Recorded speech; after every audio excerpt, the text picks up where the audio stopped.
هذا حافظ كأي الفضية وحنا كوش رجعين إنه يجرتوا سيستم برنامج سيستم عصامي وأنا تلاقيني شغلة إنه غشقية كاسة وحنا نوصل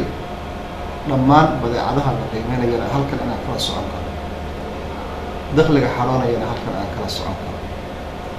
marka boorku waxaan helayaa daatada waxaan helayaa xafiiska qiimeynta oo toos ah inta uu leeyahay dhaqdhaqaaq uu sameeyay waxaan helayaa midka qasnadu dhaqdhaqaaq uu sameeyay waxaan helayaa sidoo kale xafiiska waxaan helayaa manifestka sidoo dhaqdhaqaaq uu sameeyay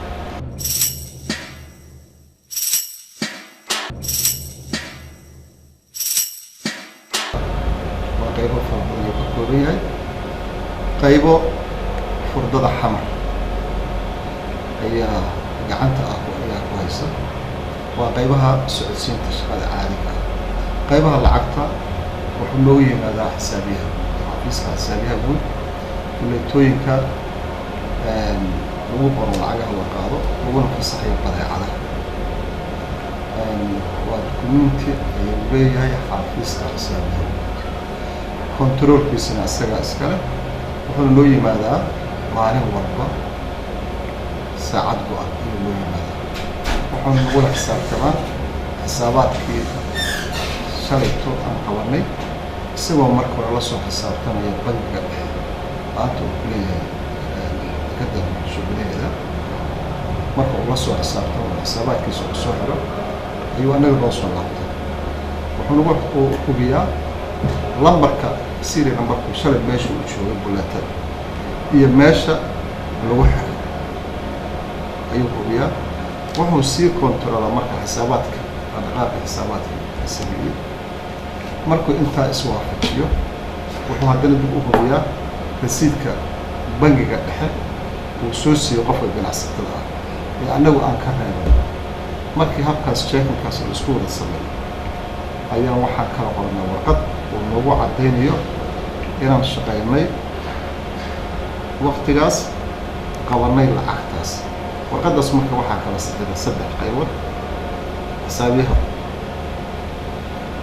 bangiga dhexe iyo customer warqadaas ayaa anagu aan la harnaa inta uu nooga imaanayo hanti dhowraha guud hanti dhowraha guud taas iyo dukumiintiga oo xisaabiyaha ayuu nagu xisaabtamaa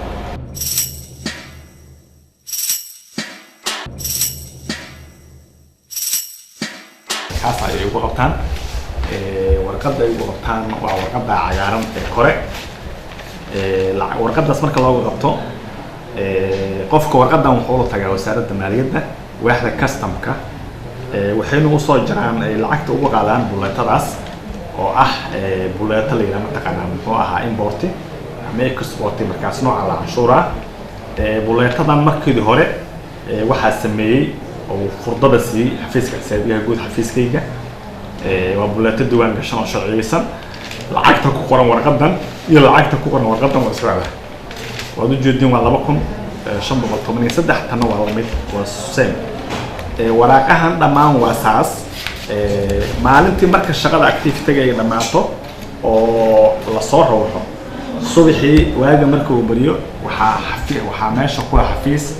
xafiis xisaabiyaha guud ka shaqeeya xisaabiyaashaas waxay tagaan laanta bankiga waxay ka soo xisaabaan waraaqihii shalay ganacsatada lacagta kaga qaadeen iyagoo oo wata lacagtii oo duuduuba ayay waxay tagaan customka wasaaradda maaliyadda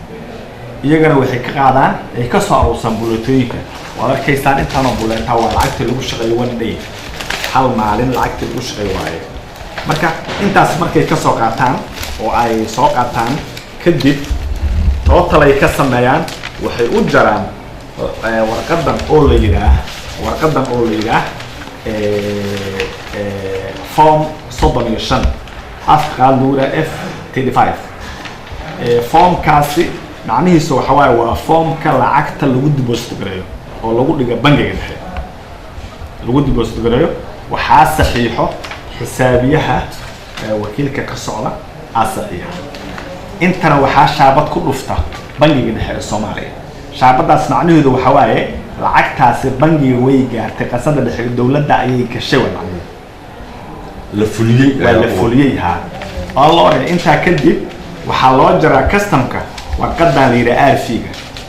warqadaas la yiraahdo RFI oo macnaheedu yahay receipt forger warqada lacag qabashada guud warqadaas waxaa la yiraahdaa iyadana waa warqada lacagta lagu qabto waxay ka kooban tahay 3 koobi form 10 ayaa la yiraahdaa saddexda koobi waana general receipt macnaha marka waa lacag qabashada guud saddexda koobi waxaa la siiyaa customka lacagta qabta ayaa la siiyaa iyo FTD5 kan xabad kamid ah FTD5 kan xabad kamid ah bangiga dhexe ayaa qabta hal xabo FTD5 ka kamid ah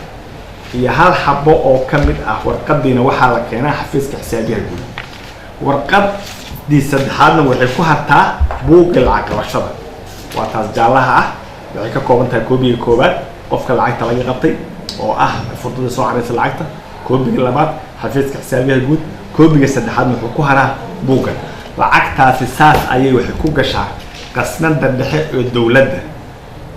marka saas ayay systemka hore ku xarootaa okay waxa lacagtii marka ay xarooto oo qasnadii dowladda ay ku xarootay marka waxay u baahan tahay lacagtii marka maamulid iyo isticmaalid yuu yahay marka hay'adda ama shakhsiga ama qaybta awoodda u leh inuu ka soo bixiyo lacagta meeshaas okay taas aan ku faahfaahiyo horta lacagta saan hore kugu sheegayba markii la soo shaqeeyo waxaa dhigay qasnada oo in bangiga dhexe la dhigo amro xisaabiyaha guud xafiiskiisa waaxyaha kala duwan waaxda dakhliga oo xil saaran xisaabiyaasha idman ayaa soo qabta si collective looga shaqeeyo dhammaan marka ay timaado qarash bixin ayadoo la maraa habka sharciga iyo procedure-ka dalka u yaal oo ah maamulka lacagta iyadoo la maraa shuruucda nidaamka xisaabaadka iyadoo la maraa budgetka u degan miisaaniyadda hore loo qoondeeyay baarlamaanku ansixiyay lacagtaas saas ayaa loo isticmaalaa kadib markay soo marto processka loo baahan yahay oo ah inay budget soo martay in wadadka laga soo diiwaangeliyay in waxaan ay sax yihiin markii la hubiyo oo xisaabiyaha guud hubiyo kaliya lacagtaasi waxaa looga saaraa form la yiraahdo F3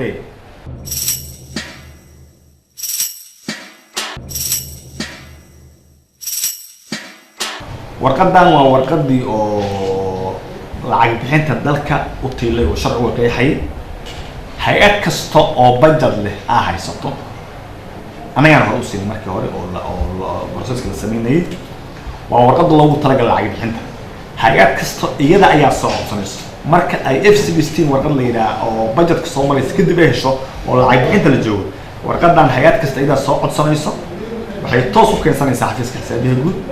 xisaabiyaha guud markuu jeegalo lacagtaasi sax ahaanshaheeda iyo sharci ahaanshaheeda iyo in laga helo qasada dowladda intaas markuu kontrolo wuxuu saxiixaa wuxuu ku xiraa warqad la yiraahdo markaa muxuu ah transmission oo gudbin bangi la yiraahdo macnaheedu yahay warqadda xaashida lacag bixinta oo bangi loo gudbinayo oo leeyahay waxaan bangigeedu kugu soo gudbinay warqad noocaas filan noocaas soo asaas bixiya transmission kaasa lagu xiraa oo ka kooban laba xaashi ka kooban bangiga dhexe ayaa la keenayaa labada koob mid kamid ah customer xafiiska xisaabiyaha guud asagoo saxiixan oo la soo hubiyay qasnada laga soo saxiixay marka warqadan waa warqad official ah oo dalka u taal waxaana haysta hay'ad kasta oo lacag isticmaasho haysata toos waxay ugu soo martaa xafiiska xisaabiyaha guud waaran wax la yiraahdo waa oo la yiraahdo F16 ama F16 ayaa jira oo lacagta lagu soo codsado lacagtaasi marka la keeno warqadaasi koow waxay u tagtaa waaxda budgetka uu hubiyaa wuxuu yiraahdaa lacagta maadaama ku jirta uu soo saxiixaa markuu arko dusha ayuu ka soo socostaa iyo sharci kaga soo dhaftaa kadib aanay ay timaadaan waa fiiriya waa saxiixa markan saxiixo waxaa la geeyaa auditka inta dhowrka guud qaranka wuu soo hubiyaa wuxuu soo siiyaa hal number iyo protocol dib ayuu ugu soo noqotaa faylka ayaa gastaa hay'adii soo diyaarsatayna waxay qaadataa koobi kadib ayay waxay soo diyaarsan warqadan loo F3 lacag aan forger aan lahayn waaran oo dadkan ka diiwaan gashay lama bixiyo marka lacagtaas markii formkaas la helo ayaa tan la soo faa marka tan waxay ka dhaxaysaa oo saxiixo cidda lacagta iska leh oo u amran oo saxiixa depositka ka yaalo hay'adaas u amran iyo xisaabiyaha guud ka dhaxaysaa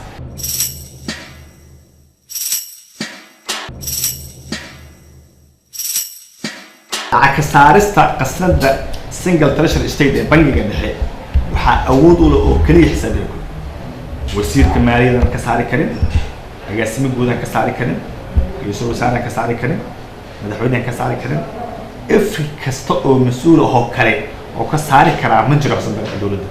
waxaa ka saari kara xisaabiyaha guud ee dawladda isagoo mara habka sharciga oo ogol yahay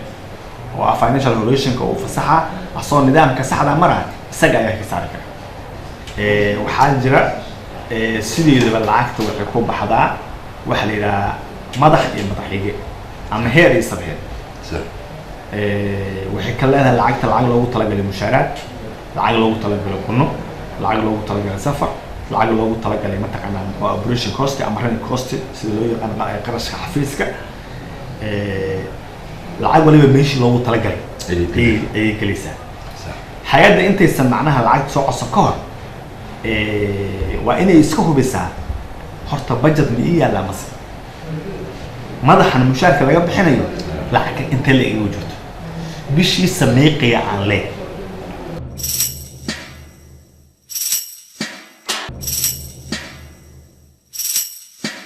isticmaali karaa haddii lacagtaas lacag ka badan ama sharciga ka baxsan ama madaxaga qalbi wax ka soo codsato waxaan ka ogolaanaynin waaxda miisaaniyadda haddii waaxda miisaaniyadda waa bani aadan ay soo qaldanto waxaan ka ogolaanay xafiiska xisaabiga sidoo kale haddii xafiis duufo waxaan ka ogolaan doonin controlka guud marka sababta loo badiyo controlka oo looga dhigay in saddex xafiis oo kala duwan ay marto warqadani waxa waaye lacagta in la adkeeyo oo lacagtu baxsi fasax oo sharci ku baxdo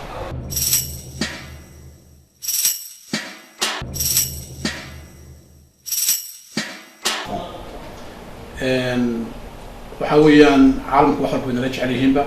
haddii mekaaniyaadkii ama mekanismkii nalakugu shubi lahaa ama maarata nalaku amni lahaan jirin dabcan dee cudurro bacaad kul istidiyaar maaha marka xilligaa ayaa fishinka madaxweynaha iyadoo lagu qaadayo dawladda diiradda saartay in la sameeyo public finance management markiiba qowba caalamka ka socota world bank uu hogaaminayo iyo kuwo kaloo Soomaaliya wasaaradda maaliyadda ka socota ayaan waxaa la sameeyay assessment ama daraasad baa la sameeyay daraasadda waxaa lagu ogaaday in wax walba ay aad iyo aad dalka maarta u liitaan ha noqoto bangiga dhexe ha noqoto audit generalki ha noqoto accounting ama maarta accounting office-kiisi ha noqoto dhinaca revenue mobilizationka ha noqoto si la isugu xiro lahaa siyaasadda guud iyo qorshaha iyo budgetka intaba si la isugu xiro lahaa ha noqoto waxa la parliamentary oversight ama maarta in baarlamaanku wuxuu maarta gacanta ku hayo ama maarta public scrutiny waxa la yiraahdo inaan jirin maarta isla xisaabtan inaan transparency accountability isu jirin inaan jirin maarta systems iyo procedures in sharciga jira oo maarta very weak yahay sababtoo 1962 magistrates of accounting secretary iyo kiko 1962 ah hadda lagu dhaqmaa and those are outdated. It cannot work in a modern financial governance. Marka waxay weeyaan outdated and very weak legal framework baa jiray waxaa kaloo jira iyakana systems and procedures waa weak bay ahaayeen human resource capacity asna waa very weak buu ahaa skilled maarta professional skill baa aad intaas oo dhib ah marka waxay keenayaan in dalba tiraahdo war meeshan waa qol marka ka dansan yahay marka oo hol fiican kama soo hol fiican ma in marka caalamku markii waxay daraasadii ay ogaadeen dib isu laabteen Soomaaliya iyo caalamku wada fariisteen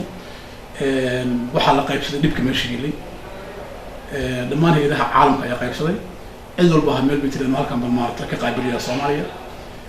qayb budget ka qaybishay qayb procurement ka qaybishay qayb accounting ka qaybishay qayb maarta policy iyo planning ka qaybishay qayb dhinaca legal frame ka qaybisay qayb maarta human resource maarta capacity building ka qaybisay ciidamo meel bay tireen Soomaaliya waxaan ka qabanayaa مشروعاً أيام مركب بالعادة إلى 4 years 2013, 14, 15 and 16 أفرد أفرد سنة إلى قياسا حلو قياسا 26 مليون يكون بعيسو إن Soomaaliya حوالي ليفل يرو مارتاي مالك وداريها قول كان شيء نقول كده سنة إن إماكرت بلو قياس أفرد سنة إن 2015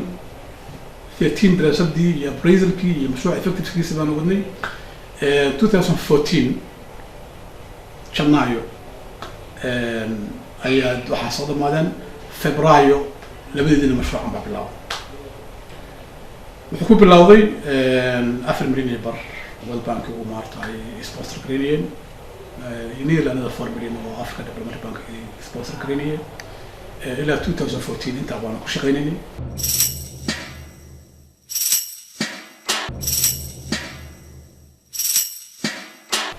waxaynu wax badan ka qabanay qayb kasta oo maartay maanta aan wada karno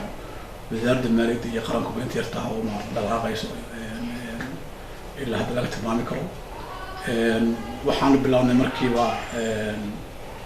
Somali Financial Management Information System war leena la tala hel in xogtiisi lagu helo la helo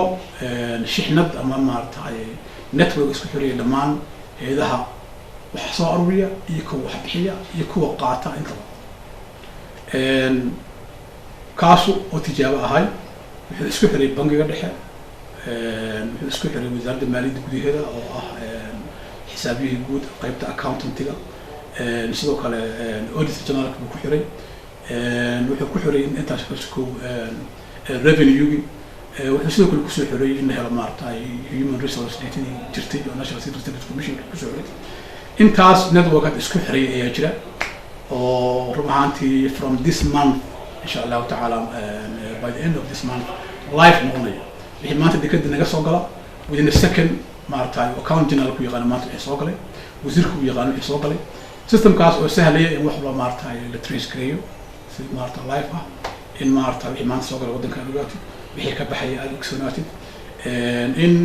haduu audit loo baahdo isla markiiba maartay sidii si kale isku soo xiran trade wax la maartay ku sahlaya in reporting system ku sahlanayo in maartay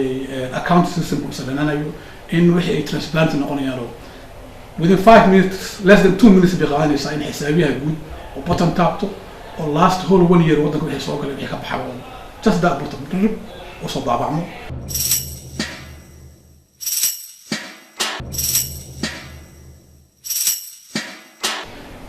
arrimaha deymaha dalka lagu leeyahay 4.5 billion gaariga dartood ayaan loo ogolaan Soomaaliya deyn qaato ama gudaha noqoto ama dibadda noqoto marka mardana deyn qaadan karin waxa waaye wixii ku soo galay jabkaaga iyo afkaaga isla ekaadaan revenue ku soo gashaa iyo expenditure ku soo galaa waa isla ekaadaan and that's why we call it expenditure control ama maartay okay inta marka waxa noo dheeraada mashruucani wuxuu taabageliyay ama maartay capacity u sameeyay intaas waxaanu keenay dhinaca financial management information ka sokow expenditure control and cash management expert baanu keenay waxaanu keenay procurement expert baanu keenay oo dhinaca ama noqdo diyaaradda shaqsiga ama noqdo nidaamka maartay ku shaqeeya waaxid waxaanu keenay budget expert baanu keenay waxaanu keenay economic expert baanu keenay ilaa iyo dhowr iyo 10 oo Soomaali ah oo subject matter expert waxa la yiraahdo oo mid revenue qaabilsan mid maarta procurement qaabilsan mid maarta budget qaabilsan mid customs qaabilsan intaas baan aynu sidoo kale aan wasaaradda u keeno waxa la component ama qaybaha ama waxyaha la fariista oo taabageliyo oo tabaha maarta strengthening ku sameeya intaas maarta waxa la yiraahdaa hol bareedo weeyo waa in gacanta la qabtaa ilaa iyo hay'ad walba maarta wax walba meesha rabay ka gaariso this year hadda ayaan dawladda cusub dhisanay hadda ayaan budgetka asaxnay hadda ayaan mashaariic loo bilaabayaan waxa aan rajaynaynaa insha Allah ta'ala laba jibaar ka badan inaan sameyno wixii 2014 sameynay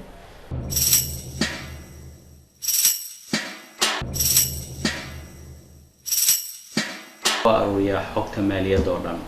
هديت هاي ميزانية هديت هاي دخلك هديت هاي خرشاتك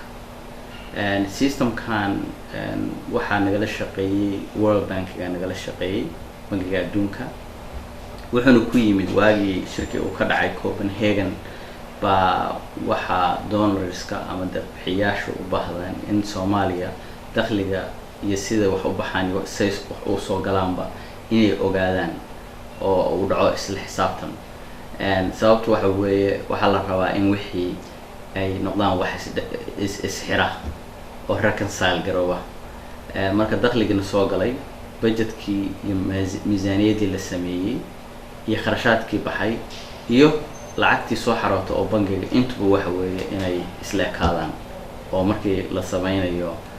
hanti dhowrku ay financial statementka ama xisaabta marka la xirayo ay arkaan in wixii oo dhan ay wada xirmeen systemkaasi marka wuxuu ka kooban yahay intaas baa u ah maskaxda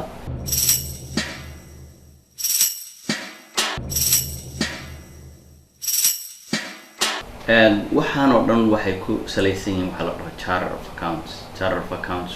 waa shaxdii dakhliga miisaaniyadda lagu gudbiyey saad og tahayba wax kasta ama baxaya ama soo geliya madax bay leeyihiin madax ama madax ku-xigeen ay leeyihiin marka xisaabtaasi already macnaha marka budgetka la gudbinayay ay baarlamaanka madhay baarlamaanka marka ansixiyaan annaga taasaan qaadanaa taasaan systemka gelinaa marka wax kasta oo soo gelaya madaxeeda bay ku aadanaanayaan wax ka soo baxayana madaxa loogu talagalay ay ka baxayaan haddii marka wax aan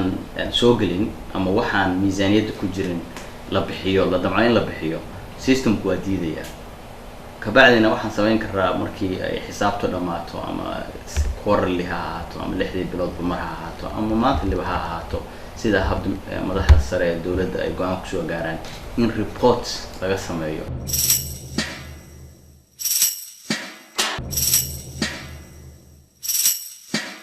ay tahay oosan online weli noqon dhaqdhaqaaqa sanada dhexe waxaan kasoo helnaa start contadii baan soo helnaa waana eegnaa waa diiwaan gelinaa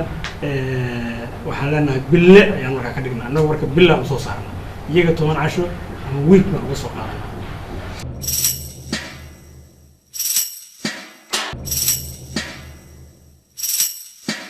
wasaaradda maaliyadda ayaa processu kasoo bilowdaa qaybteeda qarashaadka iyo miisaaniyadda iyo dakhliga haysa maamulka halkaas markuu ka yimaado xisaabiyaha guud u yimaadaa warqadii markii lasoo process gareeyo F16 ayaa lagu wadaa innagaa aan soo maraa waa diiwaan gelinaa kadib markaan diiwaan gelino oo aan processka ka hubino in meesha wax yaalaan iyo inay kale ayaa haddana dib ay ugu noqotaa xisaabiyaha guud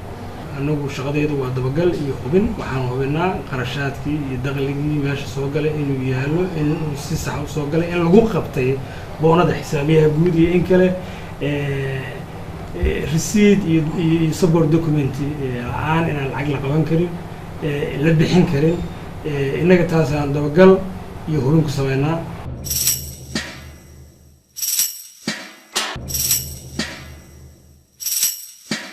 in ay wixii sax u baxeen in si sax loo qabtay in inagu waxaan ka hortegaynaa oo aan joojinaynaa oo la dagaalaynaa laaluush iyo wax istaba marin baan ka dagaalaynaa lacagtii inay si sax ku baxday ayaa hubinteedii baan xoogga saaraynaa inaguna markii xisaab celin la soo weydiisto hay-adihii ku shaqada lahaa baan xiriir la sameynaynaa oon leenahay waxaan u baahannahay financial statement iyo meesha wax ku baxeen iyo siday u baxeen iyo marka adduunka waxa weeye waa checking and balance innaga marka waa nala soo weydiiya innaguna baarid iyo xisaab celin baan ku dhaqaanaa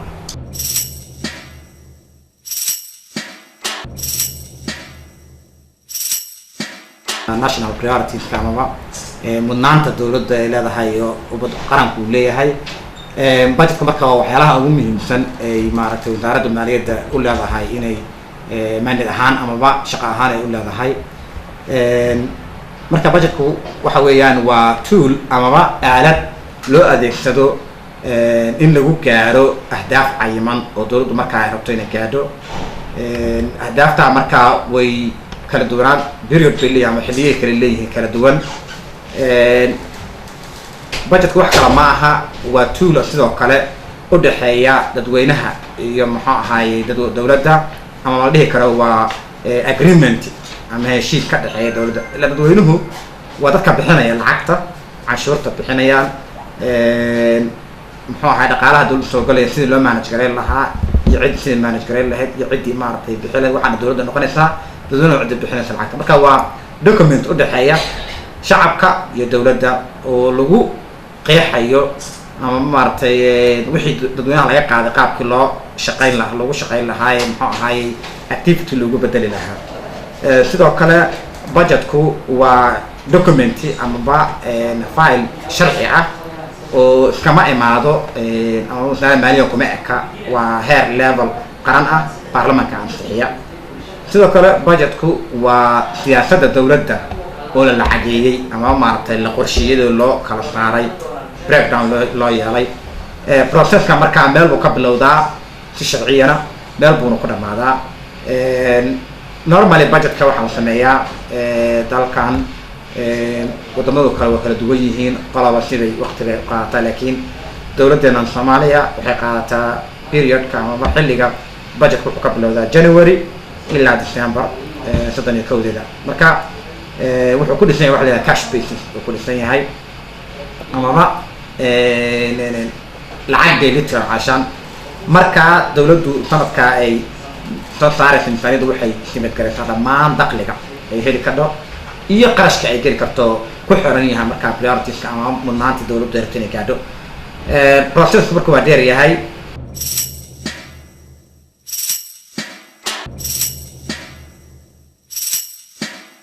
sanadka bartamihiisa waxaa la sameeyaa waxa la yidhaha budgetka ama wicida miisaaniyadda waxaa wasaaraddu markaa diyaarisay dakhliga ay heli karto waxay diyaarisay muxuu ahaayey ahdaafta iyo waxaa la rabaa in la gaaro ka dowla ahaan marka intaa la xaqiijiyo waxaa la sameeyaa waxa la yidhaha jaangoyn oo ah hay-ad walbaahi oo budgetary levelka amaba ka qayb qaadanaysa miisaaniyadda intee in la eg ayay ku yeelanaysaa national revenue-ga ama dakhliga qaranka meeqa intee la ku yeelan doontaa markaa jaangoynta la sameeyo laguna jaangooyo hadba waxaa la raba targetka la rabay sida dowladda u wado lagu jaangooyo ayaa loo qaybiyaa hay-adaha markii loo qaybiyo hay-aduhu waxay soo diyaarsanayaan budgetkoodii waxaa jira xafiis wasaarad walba ka tirsan oo qaabilsan qorshaha iyo miisaaniyadda hay-addaas marka informationka wasaaradda maaliya ay ka heleen oo ah sanadkan waxaad heli kartaan wasaarad hebla waxay heli kartaa dakhli intaa la eg ayaa dakhliga guud ee qaranka looga goyi karaa ahdaafta la rabana waa nooca sidaa darteed waa inay wasaarad walba ay soo diyaarsata budgetkeeda ayadoo ku dhex ciyaaraysa xayndaabkaa la siiyey dadna wasaaraddu markaa waxay soo diyaarin budgetkeedii